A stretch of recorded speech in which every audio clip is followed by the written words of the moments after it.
Muy buenas tardes, queridos amigos. Bienvenidos a Next Negocios Extraordinarios. Los saluda desde Guadalajara, Jalisco, México, René Ortega.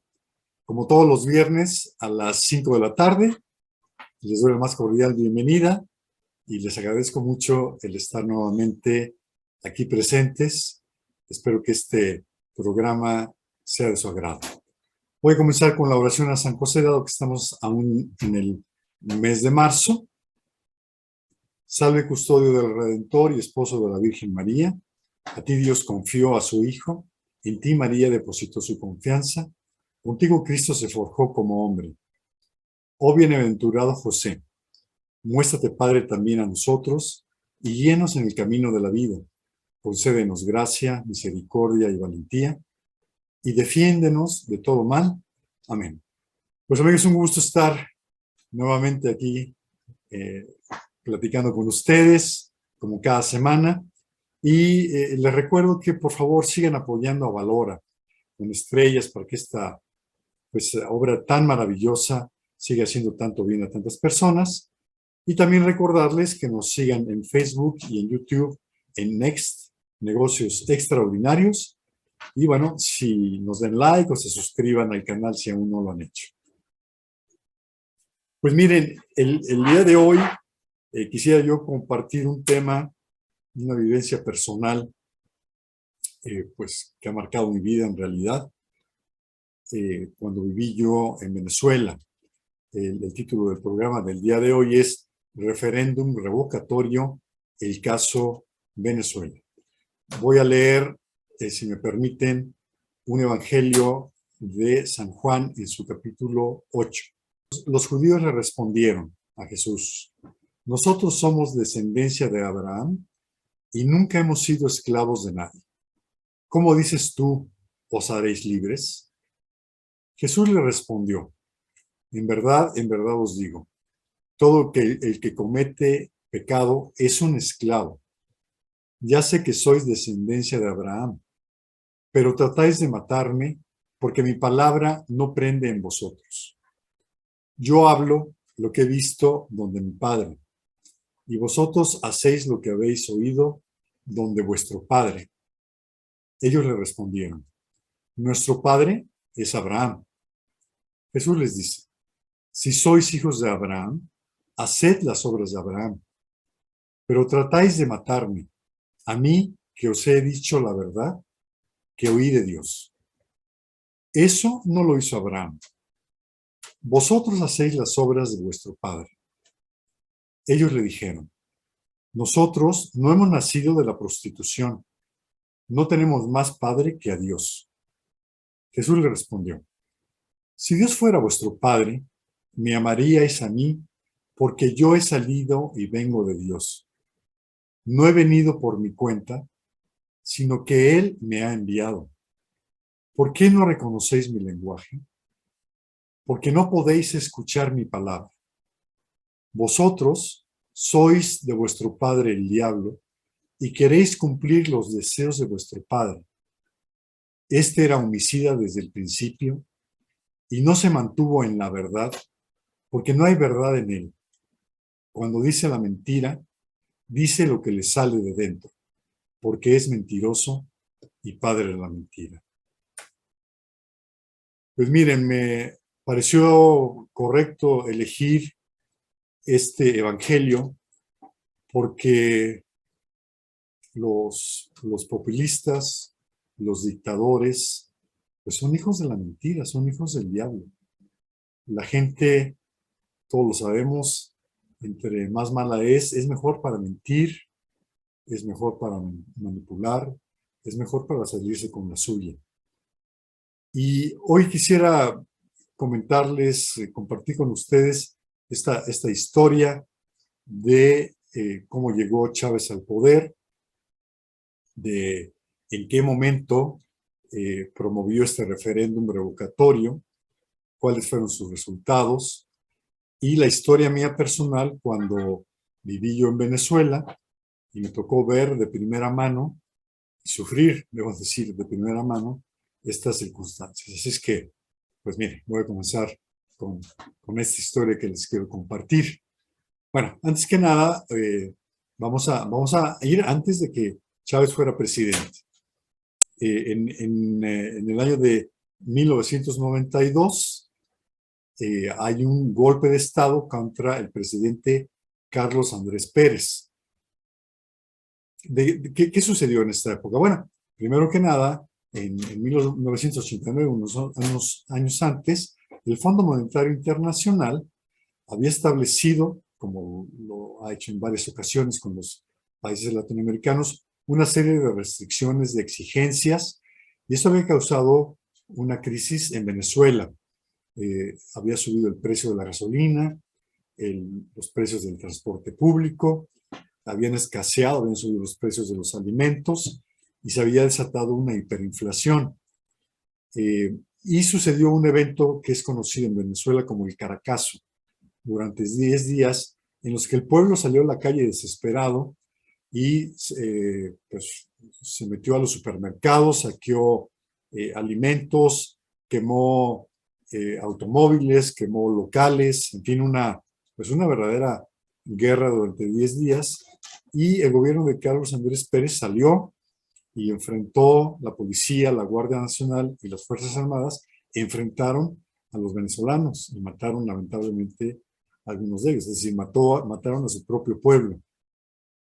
Y finalmente, el presidente Pérez decretó la cancelación de las garantías constitucionales y decretó el toque de queda en Venezuela. Evidentemente, una situación extrema, y esto causó al final, en estimaciones extraoficiales, la muerte de alrededor de 2,000 personas. Bueno, una gran indignación porque esto se vio en televisión y hay 4 tenientes coroneles, militares de rango medio, que deciden hacer un golpe de Estado. Entre ellos se encontraba Hugo Chávez. Organizan el golpe, asaltan el Palacio de Miraflores, que es el Palacio de Gobierno Nacional, y hacen lo mismo con instalaciones en distintos lugares de Caracas y otras ciudades del país. Pero información de inteligencia que tiene el ejército venezolano, lo identifican lo que van a hacer y los toman presos. Por casualidad, Chávez, cuando es apresado, el gobierno decide que él salga en televisión para invitar a los golpistas a que entreguen las armas. Y bueno, esto es lo peor que pudieron haber decidido, porque Chávez en ese momento se convierte en un héroe nacional. Pasa junto con los demás golpistas 2 años en prisión y el presidente Caldera les da, en un acuerdo con la izquierda venezolana, les dan amnistía y los dejan salir. Bueno, a partir de entonces Chávez comienza, sabiendo que es tremendamente popular entre el pueblo, comienza un plan, un programa para lanzarse a la presidencia de la República. En esta época, Chávez empieza a destapar algunas cosas. Él hace una visita a La Habana, se encuentra con Castro, que lo recibe en el aeropuerto, y en el discurso donde él habla frente al gobierno cubano, él habla de la revolución en América Latina, del socialismo, de cómo convertir a toda Latinoamérica hacia esta ideología, y lo dice con mucha claridad. Lamentablemente, como suele suceder, el pueblo no se da cuenta de lo que está pasando, y en el año de 1998 se realizan las elecciones y, oh sorpresa, pues gana Hugo Chávez con el 56% de los votos. Chávez es, por supuesto, como en todos los casos, entrevistado por los distintos medios de comunicación, y en la televisión, cuando lo está entrevistando uno de los periodistas, le pregunta que hacia dónde va su gobierno, y Chávez le contesta que él tiene un proyecto democrático, que él busca cumplir con la voluntad del pueblo, que tiene un proyecto económico diversificado, cualquier cosa que eso signifique, que va a buscar que se recupere el empleo, que va a eliminar la miseria, que va a buscar la integración social entre todos los venezolanos, que se respete la dignidad humana y que se retorne a los valores tradicionales del pueblo de Venezuela. Suena fantástico. Dice también que él va a interpretar en esa entrevista la voluntad del pueblo, que va a buscar la unidad, que no va a realizar revanchismo contra aquellos partidos políticos, personajes que compitieron con él, y él habla de amor. Él va a ser el presidente del amor y va a buscar que haya paz en la tierra a los hombres de buena voluntad. Bueno, San Hugo, ¿no? Uno de los primeros ejercicios, acciones que toma Hugo Chávez a partir de 1999 es generar una nueva constitución. Y otra cosa que hace es que comienza a acercarse a gobiernos socialistas. Se acerca a China, se acerca a Cuba, se acerca a Bolivia, se acerca a Ecuador, se acerca a Argentina, se acerca a Nicaragua, se acerca a Brasil. Todos ellos en su momento, no todos fue simultáneamente, pero sí todos ellos gobernantes de izquierda, socialistas. Y otra cosa más que hace, y a mí ya me tocó escuchar esto en alguna ocasión, es que inicia con su programa Aló Presidente, un programa durante el fin de semana en el que hablaba el señor durante 3, 4 horas seguidas. Era una verdadera tortura, yo lograba oírlo tal vez 5 minutos, y esto pues causó, primero, porque el tipo muy hábil, el que el pueblo siguiera enamorado de él, pero por otro lado también empieza a crear en parte de la población un cansancio y una preocupación. A partir de esto viene entonces un segundo periodo, el periodo de 2001 a 2007. Chávez gana nuevamente las elecciones que se dan en junio de 2000 con un 60% del voto. Decía yo que en el primero había ganado con 56%. Bueno, ahora gana con un 60%, pero el nivel de abstencionismo es altísimo, del 76%. Aquí nos preguntamos si los pueblos nos merecemos al gobierno que tenemos, y sin duda la falta de participación ciudadana es responsable por cosas y por tener gobernantes como lo hizo el pueblo venezolano, como Chávez, porque cuando 3/4 partes de los ciudadanos no participan en las elecciones, pues puede ganar alguien que uno no quiere que gane, una persona indeseable, y que por pereza no se participe, pues puede tener, como tuvo en Venezuela, repercusiones tremendas. Después de que él gana, es entrevistado por Jorge Ramos de Univisión, que creo que todos conocemos, un periodista pues muy rudo, muy valiente, y le lanza la pregunta a Chávez. Primero le dice que si él se da cuenta de que mucha gente le tiene miedo, y también le pregunta sobre Cuba, le dice si considera que Cuba es o no una dictadura. Y Chávez habla con la verdad. Y Chávez dice, sí, efectivamente es una dictadura, pero yo no tengo derecho a cuestionar nada. Es un pueblo diferente, es una nación a la que yo no pertenezco, y ese es un tema entre los cubanos. Otra pregunta que le hace Jorge Ramos es si él va a dejar el poder al término del periodo de 2001-2007. Segundo periodo que ya tenía, claro, por supuesto legal, en el caso de Venezuela, y él dice que no solamente está dispuesto a dejar el poder al término del periodo, sino que él está dispuesto a dejarlo incluso antes si él se convierte en un mal gobernante. Bueno, en noviembre de 2001 empieza a presentar la verdadera cara de Hugo Chávez y decreta 49 leyes socialistas que dejan preocupado enormemente a muchos venezolanos. Un mes después, en diciembre de ese mismo año, como resultado de esto, se genera una huelga en Venezuela de empresarios a través de Fedecámaras, la Asociación Empresarial, de sindicatos, de asociaciones de profesionistas y del sector agroindustrial, que era uno de los sectores al que iba a dañar más a través de estas leyes. Y en marzo de 2002, a estos se une PDVSA. Los líderes, los directores de PDVSA, la Pemex venezolana, se agregan y decretan un paro por parte de PDVSA.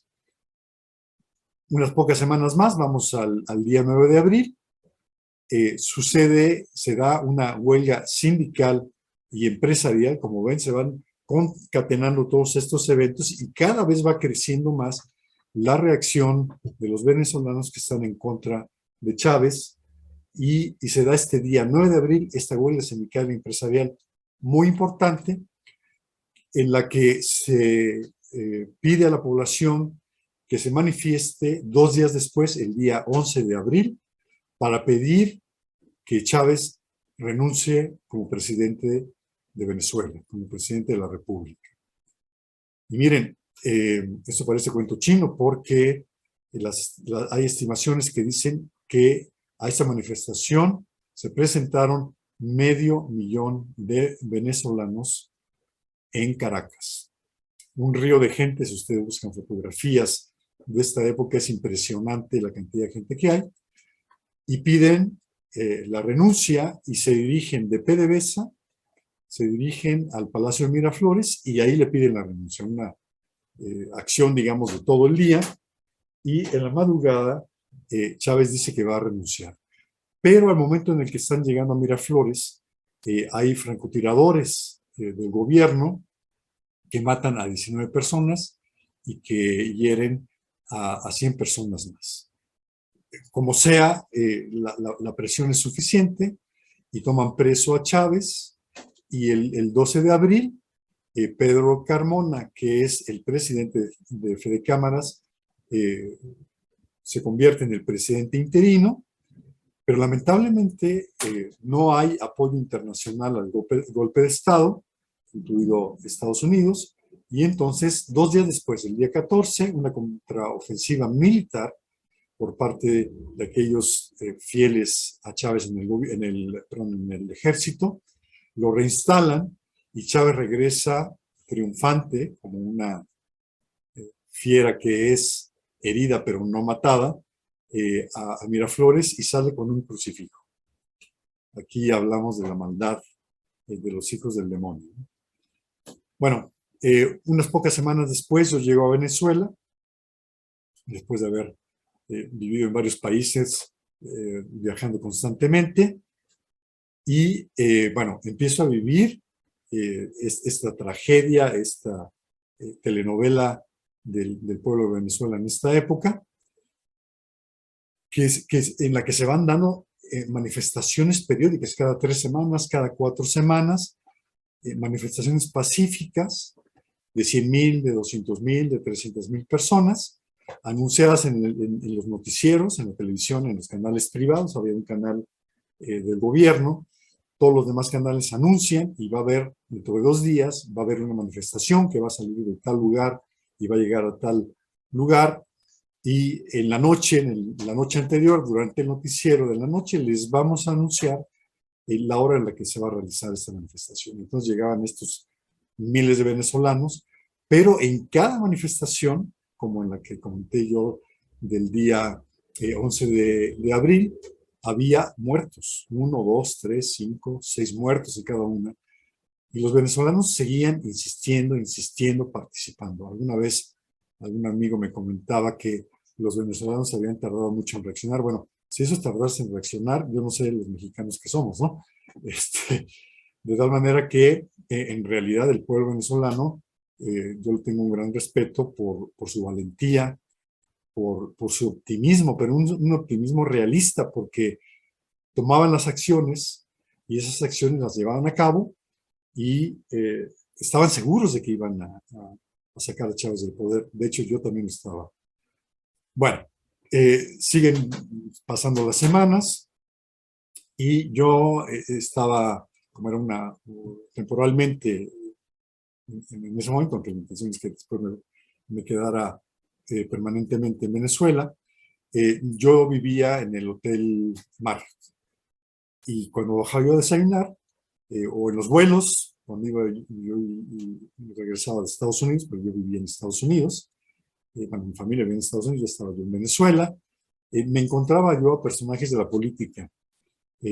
Gaviria, el expresidente de Colombia, no sé si lo recuerdan, era el presidente de la OEA en ese momento, y lo encontré varias veces en vuelos y desayunando con la oposición, con los que yo supongo que eran miembros de la CIA o del Departamento de Estado, y siempre mi pensamiento era, bueno, no voy a ser que no termino el desayuno, ni la comida, ni nunca más vuelvo a lograr tener una comida sólida.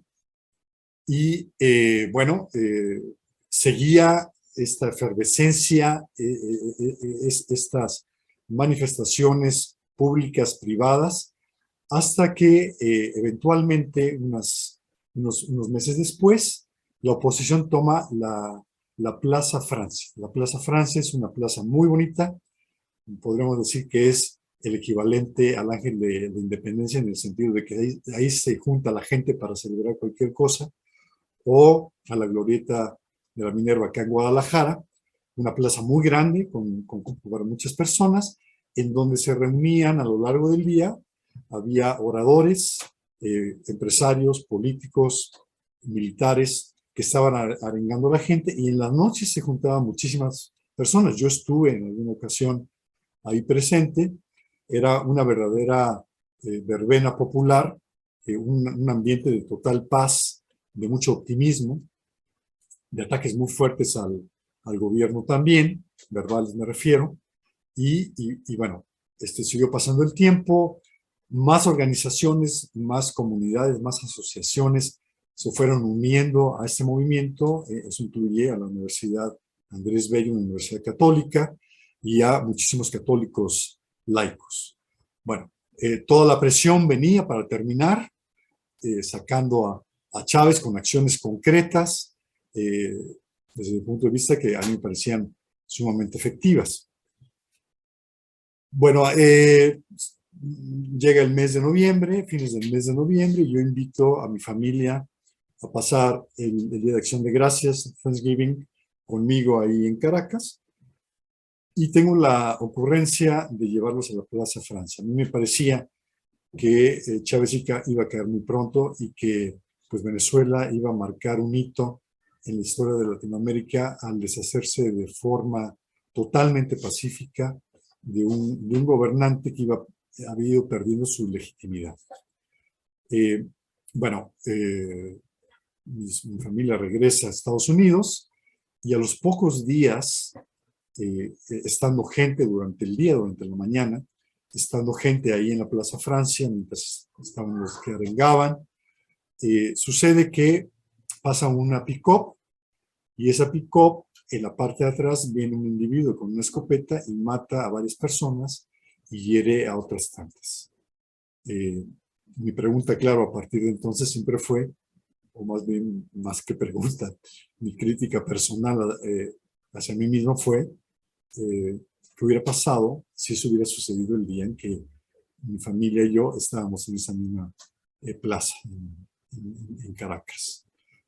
Bueno, siguen entonces todas estas cosas complicadas, comienzan a desaparecer algunos militares de rango medio. ¿Qué habrá pasado con ellos? No lo sabemos. Y se siente en el ambiente, los pelos se ponen de punta, la situación se percibe que va increciendo, que van las cosas empeorando más y más y más, que la oposición va tomando fuerza. Chávez comienza a viajar a La Habana más o menos una vez al mes, con cualquier excusa, y bueno, esta es mi hipótesis. Él va con Fidel Castro a pedirle su consejo y a diseñar la estrategia. Y en la medida en la que va creciendo la presión por parte de la oposición, Chávez empieza a hacer como que no escucha. Entonces vienen todas estas manifestaciones, los chavistas matan a 2, 3, 4, 5 personas, como decía yo, y el resultado es nada. Él se queda quieto, se queda callado, como si no estuviera sucediendo nada, y eso me parece que empieza a desinflar un poco las acciones de la oposición, porque no hay una reacción por parte del gobierno. Y por lo tanto, en lugar de que se mantenga esa noticia como algo importante, porque viene la presión de la oposición, viene la reacción del gobierno y luego la oposición, él lo que hace es matar, digamos, la acción de reducirla en tiempo. Bueno, sigue todo haciéndose más fuerte, la oposición sigue ganando fuerza y el día 5 de diciembre, unos pocos días después de la elección de gracias, decreta toda la oposición. De oposición, como he dicho, no me refiero solamente a los partidos políticos, sino me refiero a la sociedad, a los grupos intermedios, a miembros de la iglesia, a PDVSA, a universidades, etcétera, etcétera, a sindicatos, decretan un paro cívico nacional al que le llaman huelga general, donde pretenden detener a todo el país. Esto causa una serie de efectos, es decir, un impacto muy grande, porque una de las acciones pues, más espectaculares que se realizaron en ese momento fue que el capitán de un buque petrolero de PDVSA, el buque Pilín León, decide el capitán fondearlo en el canal de navegación del lago de Maracaibo, que es donde está toda la zona petrolera, y entonces otros buques más comienzan a parar y detienen el tránsito de salida de los buques petroleros de Maracaibo hacia el extranjero. Esto evidentemente causa un problema financiero, porque no puede vender Venezuela el petróleo, y causa una falta de petróleo y de gasolina. Hay unas colas enormes en las gasolineras, horas esperando a poder cargar gasolina, y también empieza a escasear los alimentos. Es una situación pues al límite. A mí me parecía que esto estaba por explotar ya. Bueno, siguen pasando los días. En la empresa, cada vez que había una de estas manifestaciones, la decisión era mandar a todos a su casa, porque, como comenté, había muertos en cada una de ellas, la situación se enrarecía muchísimo el ambiente, y entonces, claro, tratando de trabajar lo más posible, de ser productivos, pero al mismo tiempo ser prudentes, enviaba yo al personal a sus casas para que tuvieran tiempo suficiente para quedarse guardaditos, y yo me iba al hotel, ¿no? Al Hotel Marriott. Pero ya tuve una pésima idea hacia diciembre de cambiarme de hotel. Me cambié a un hotel muy tradicional que se llama el Hotel Tamanaco, un hotel. Caracas es una ciudad preciosa, con muchos edificios, tiene cierta similitud con la Ciudad de México en el sentido de que está rodeada, es como una olla, está rodeada de montañas, eso sí, muy pegadas a la ciudad. Es por lo tanto una ciudad muy apretada, con muchos edificios, porque no hay espacio, y rodeada de vegetación tropical maravillosa. Y este hotel está ubicado en una de las montañas, desde donde se ve toda Caracas, una vista espectacular, y muy cerca de ahí uno de los edificios de PDVSA. Bueno, me cambio a este hotel, y el día 16 de diciembre había una manifestación, nuevamente llamada por los opositores a Chávez, y bueno, como todos los días, me voy a la oficina, estamos al tanto de cómo van sucediendo las cosas, y claro, cada vez más graves las cosas, más complicadas, y al mediodía se ve que esa manifestación va a estar muy complicada, la más complicada desde la que yo había conocido ya estando en Venezuela. Y entonces, bueno, mando a todo el mundo a su casa, ya que todo el mundo se fue, salgo yo y me dirijo al hotel. El problema es que, mientras que cuando estaba en el mar, conocía yo perfectamente cómo llegar por varias rutas a la oficina, acá solamente conocía una sola, por la autopista, que pasa enfrente de este hotel, es la autopista Francisco Fajardo, y cuando vengo de regreso empiezo a notar que hay muy pocos coches en la calle. Mi sensación es que, bueno, seguramente la gente, como sabe que está complicado, pues se ha ido a su casa y entonces por eso hay pocos autos. Sigo avanzando por la autopista y empiezo a ver prácticamente ningún auto. 4 o 5 delante de mí, otro tanto detrás, y hay una persona que está a mitad de la autopista haciendo señas, y los autos que van adelante se frenan, él les dice algo y se dan vuelta en sentido contrario, en una autopista, un periférico, digamos, se dan vuelta y regresan en sentido contrario. Bueno, me toca mi turno, llego yo, y este hombre me dice, regresen porque la manifestación está aquí adelante y están tanques del ejército esperándolos, y no sigue para adelante. Y entonces, bueno, sigo el ejemplo de todos los que me precedieron, me doy vuelta en un sentido contrario, cosa que por supuesto jamás he hecho en mi vida fuera de esta ocasión. Me doy cuenta de que traigo poca gasolina, me doy cuenta de que traigo poca carga en el celular,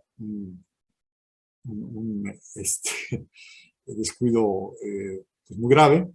Le hablo a mi esposa y le comento lo que está sucediendo de una manera absolutamente tonta, seguramente porque estaba yo muy nervioso. Le digo, mire, está pasando esto, está la manifestación, están los tanques, no tengo gasolina, se me acaba la batería, pero no te preocupes que no pasa nada.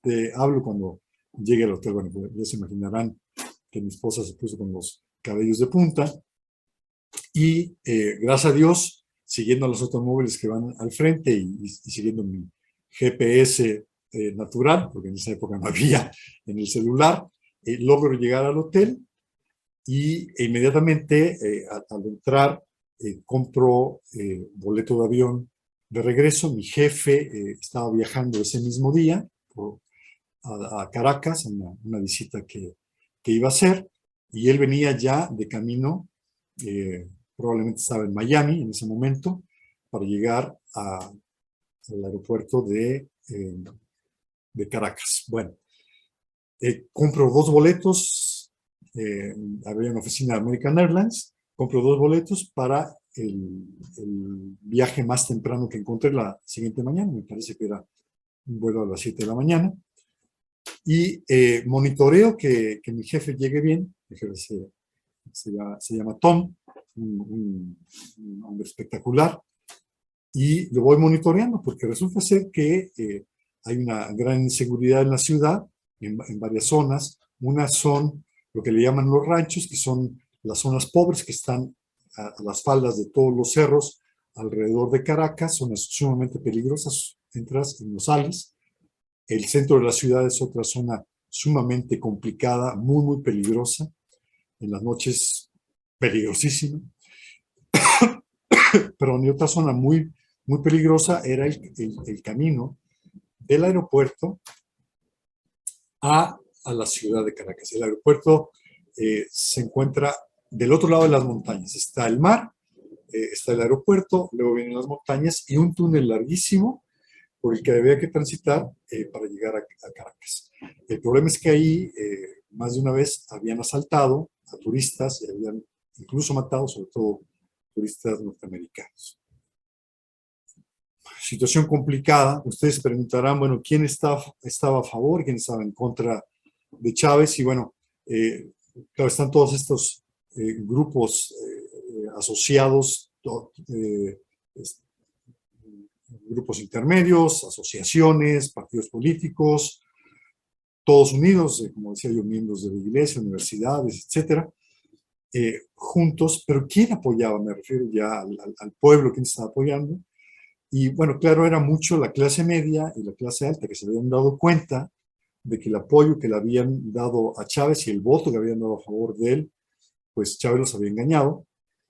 Y en las clases populares había muchísimo más porcentaje que apoyaba a Chávez, a pesar de que había algunos que apoyaban a la oposición. A mí me tocó en una de estas ocasiones, haciendo una visita al Santísimo, iba yo entrando a esta iglesia y me encuentro a un hombre muy sencillo, probablemente un obrero, que estaba en la puerta y me dice, le pido que rece por nuestro país porque nuestro presidente nos está dividiendo y alguien que divide a la nación es alguien que no debe ser presidente de Venezuela. Es decir, había también personas humildes que se daban cuenta de que Chávez se había convertido en un enemigo de la patria. Bueno, como decía, entonces, lo que yo voy monitoreando a Tom, finalmente ya anocheciendo por ahí de las 7 de la noche, 6:30 tal vez, él llega al hotel Marriott, mientras que yo estoy en el Tamanaco, le llamo inmediatamente, yo venía dando seguimiento con mi chofer del taxi, y le digo, Tom, mira, la situación está gravísima, mi opinión es que debemos de salir mañana a primera hora de Venezuela, y él me contesta, mira, déjame hablar con el área de seguridad de la empresa en Estados Unidos, y yo sabía que lo que me estaba diciendo con eso es, nos quedamos, ¿no? Porque ya nos había sucedido una vez anterior, en la que en una situación parecida, cuando había una manifestación, le habían contestado que todo estaba bien, que no había ningún problema. O sea, estos gringos de seguridad no sabían absolutamente nada de Caracas, de Venezuela, ni qué idioma se habla, ni absolutamente de Chávez, nada, nada, nada, nada. Entonces yo le contesto, bueno, déjame hablar yo a la embajada americana, yo como residente de Estados Unidos, déjame hablar, déjame preguntarles qué opinan ellos. Y mientras él hacía su llamada poco productiva, yo hacía la llamada a la embajada y me dijeron, señor Ortega, nuestra recomendación es que salgan inmediatamente de Venezuela, que tomen el primer vuelo que encuentren y que se vayan, porque la situación está realmente grave. Bueno, hablo ya con Tom, lo convenzo y a la mañana siguiente salimos y nos vamos a Estados Unidos.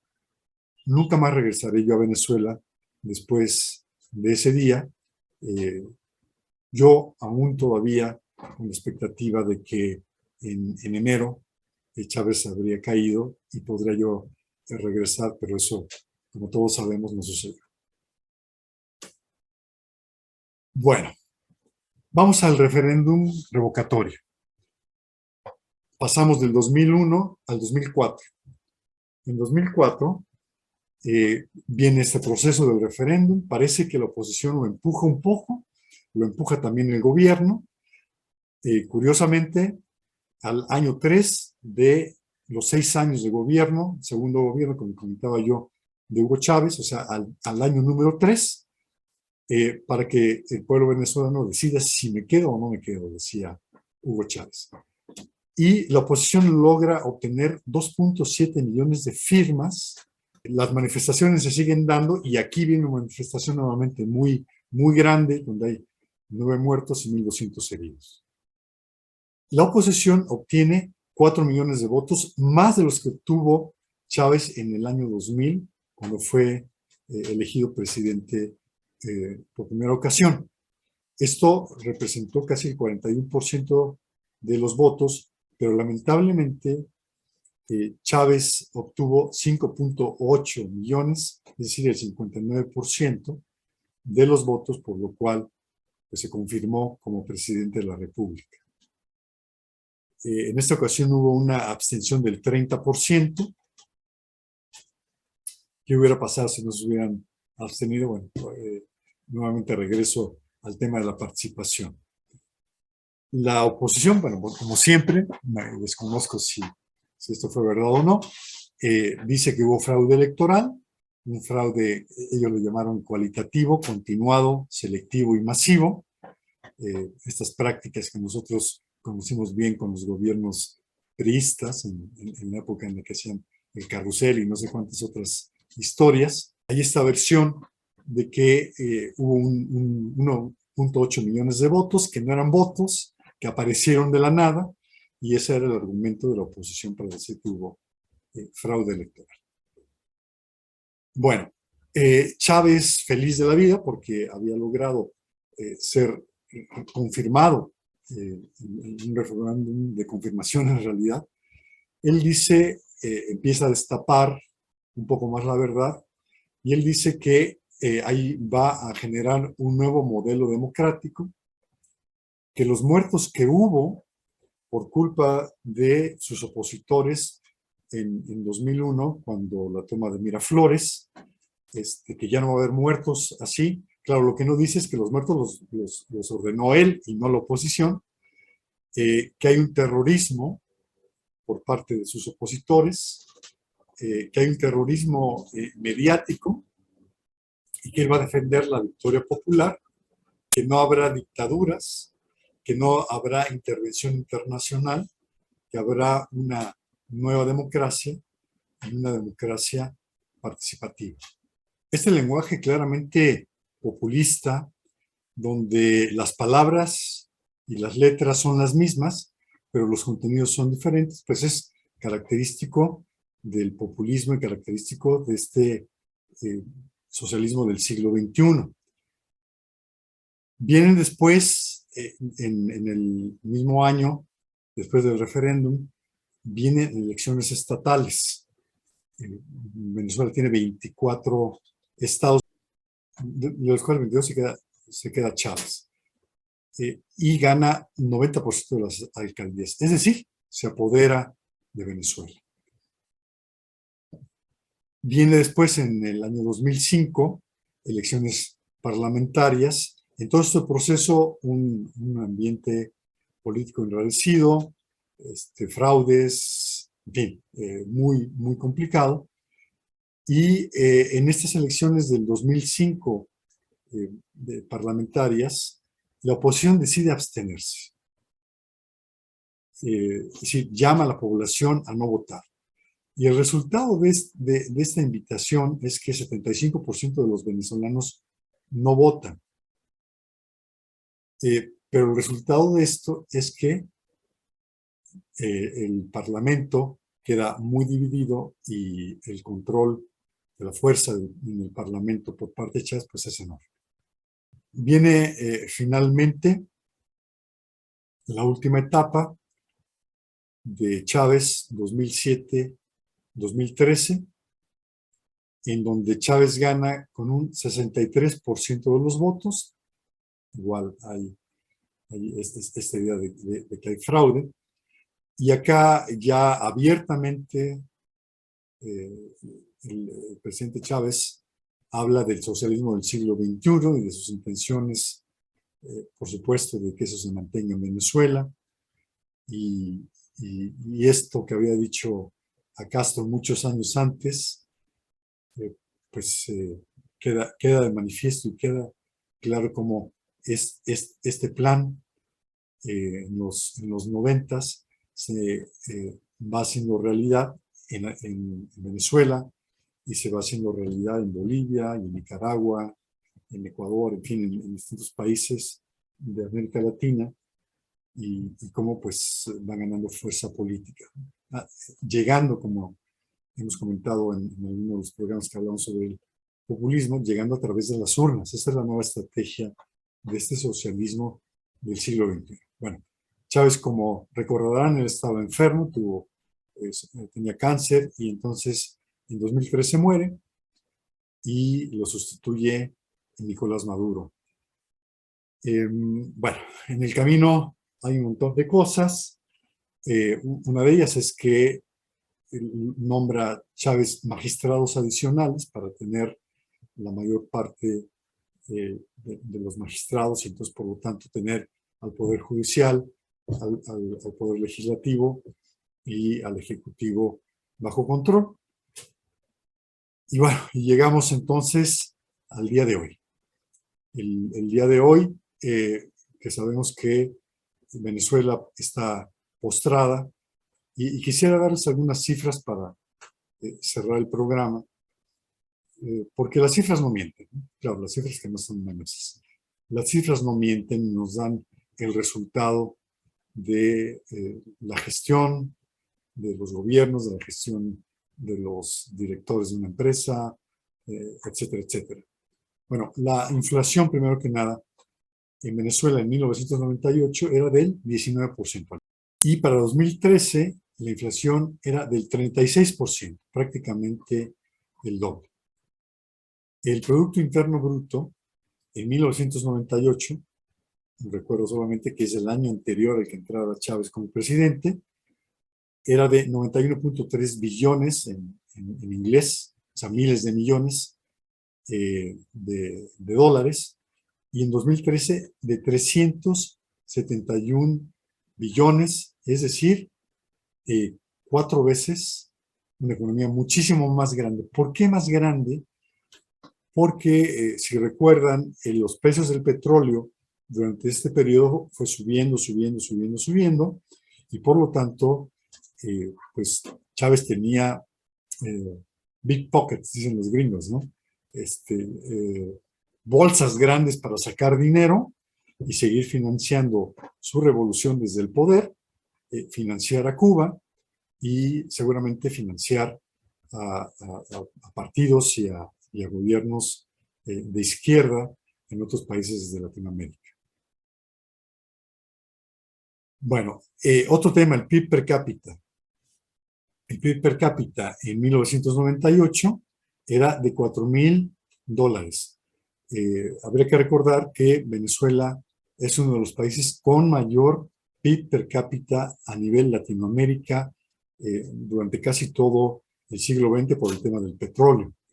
En algunos periodos, el más alto de toda Latinoamérica. $4,000. En 2013 sube a $8,700, claro, por el tema que acabo de comentar de los precios del petróleo, pero nos llega la cruda realidad en el 2022, donde los venezolanos, el PIB per cápita es de $1,600. 4,000, 8,700, $1,600, que convierte a Venezuela en el país con el menor ingreso per cápita de toda Latinoamérica y de todo el continente americano. Y esto lo que causa es pues esta crisis tremenda que hemos visto en televisión, imágenes de gente buscando comida en la basura, bueno, cosas tremendas, y que lleva entonces al nivel de pobreza a Venezuela más alto, como decía, con una pobreza extrema que pasó en 2010, aquí no tengo cifra anterior, del 9%, a 2013 el 13%, a 2021 el 77%. ¿Qué ha causado esto? Como todos sabemos, que haya muchísimos venezolanos que han abandonado el país, estimaciones de 6 millones de personas, muchos de ellos que han venido a nuestro país porque todos tenemos a un amigo, a un amigo de un amigo, a un conocido de un amigo venezolano. Otros países, Chile, se ha llenado de venezolanos, España, Colombia, Estados Unidos, en fin, otros países más. Y bueno, esta tragedia de un país que era uno de los más ricos de Latinoamérica, de un país al que llega un militar de izquierda por la vía democrática, con las intenciones de en realidad quedarse en el poder y destruir al país, con la asesoría de Fidel Castro, y que pues han pasado más de 20 años y Venezuela sigue metido en este fango, después de que parecía que esta lucha durísima por parte de los venezolanos iban a lograr sacarlo, y sin embargo no lo lograron. Es una gran tristeza, y me parece que lo que toca son dos cosas. Uno es, bueno, pues orar mucho por el pueblo venezolano, orar mucho por el pueblo cubano, orar mucho por el pueblo ucraniano, pero también nos invita a ser inteligentes, a desarrollar estrategias como, me parece que los venezolanos desarrollaron muy buenas estrategias, a salir a la calle, como lo hicieron, es decir, no solamente planearon, sino que las llevaron a cabo, y bueno, a ser católicos, no de sacristía como lo hemos comentado en otras ocasiones, sino ser católicos de acción, católicos que demuestran, que transforman a la sociedad y que defienden al continente de la esperanza, para que sea el que mantenga viva, que mantenga fuerte, sólida, y que sea esta iglesia vibrante en nuestro continente, y después pues que ayude a otros lugares a que Cristo pues, sea conocido, y que logremos que verdaderamente cumplir con esta misión de evangelizar a todos los pueblos del mundo, que es cuando Jesús subió al cielo y fue lo que nos pidió. Pues amigos, un gusto haber estado con ustedes. Espero que les haya sido útil, que les haya gustado este programa. Y si Dios quiere, pues nos vemos el próximo viernes en Next Negocios Extraordinarios a las 5 de la tarde. Que Dios los bendiga.